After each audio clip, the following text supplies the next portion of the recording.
Okay, today I'm going to show you how to make a beautiful Asian fusion ramen using the Totally Thai Chilli No. 5 sauce. The secret to any good ramen is the broth or the stock that it's all going to be sat in at the end. And that takes a little bit of love and a little bit of time. And as we're making a vegan ramen today, we're going to have to rely on some ingredients that aren't animal products. Normally you would boil up a chicken carcass or boil your meat in the sauce. We're not going to do that. But the basis of ours today is actually going to be these gorgeous dried porcini mushrooms.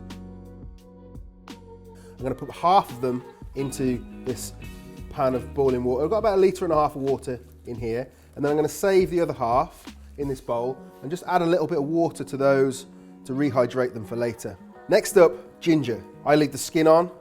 I'm just going to cut some nice big chunks out of that, and they can go into the pot. Then we have garlic. Garlic likes to be aggravated, so we're going to slice it across there and then give it a little whack.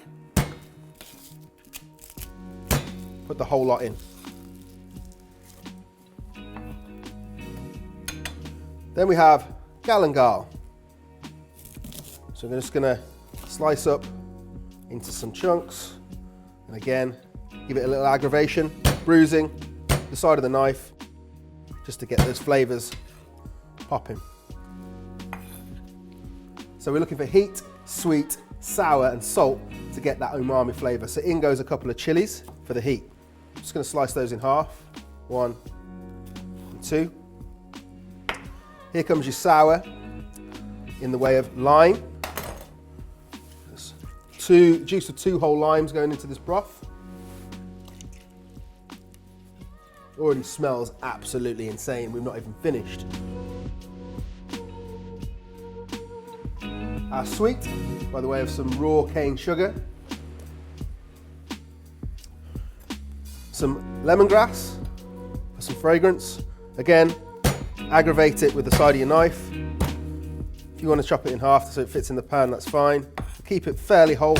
I'm putting these things whole because they're just for flavour. We're going to fish them out. So it's easier to fish something out that's big and chunky than if you cut it into loads of small pieces. In with 3 star anise, pinch of salt, and then finally we're going to give it a good hit of our Totally Thai Chilli No. 5 sauce. Probably about a tablespoon. Give that a little stir. And just let that simmer. You don't even want it to be boiling. We don't want to lose too much of the stock.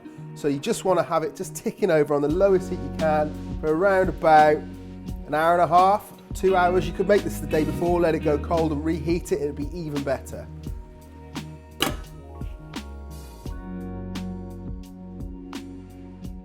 Okay, so my broth's been ticking away for a couple of hours now, smelling absolutely insane. So I'm going to take it off the heat, let it just chill for a minute.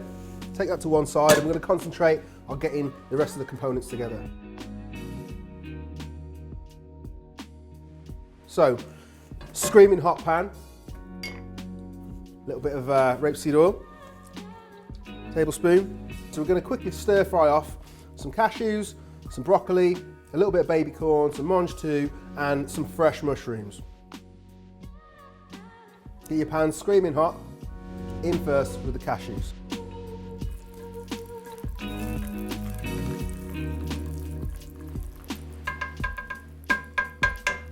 We're going to go in with the mushrooms now. Let's try and get those to caramelise a little bit, get those flavours rolling. In with the broccoli.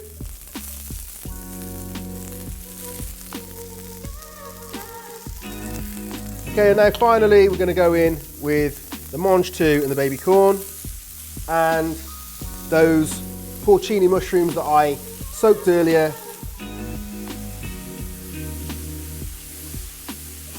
About 1.5 minutes, and that's good to come off the heat. So now we're going to take our broth and just strain that off. Look at the colour of that. That's thanks to those porcini mushrooms. Now it's time to put this together. So I've got some pre-soaked in hot water rice noodles here. Rice noodles making this vegan because there's no egg in them. And now we're just going to load up some goodies from here. So we're just going to make sure that the bowl gets a little bit of everything. There's some mushrooms, some cashews. And then we're going to go in with our broth.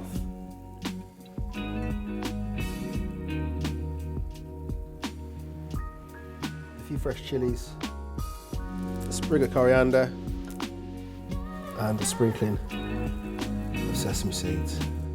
And finally, because I like a kick, another hit of this awesome Totally Thai Chilli No. 5 sauce. That is a bowl of beauty.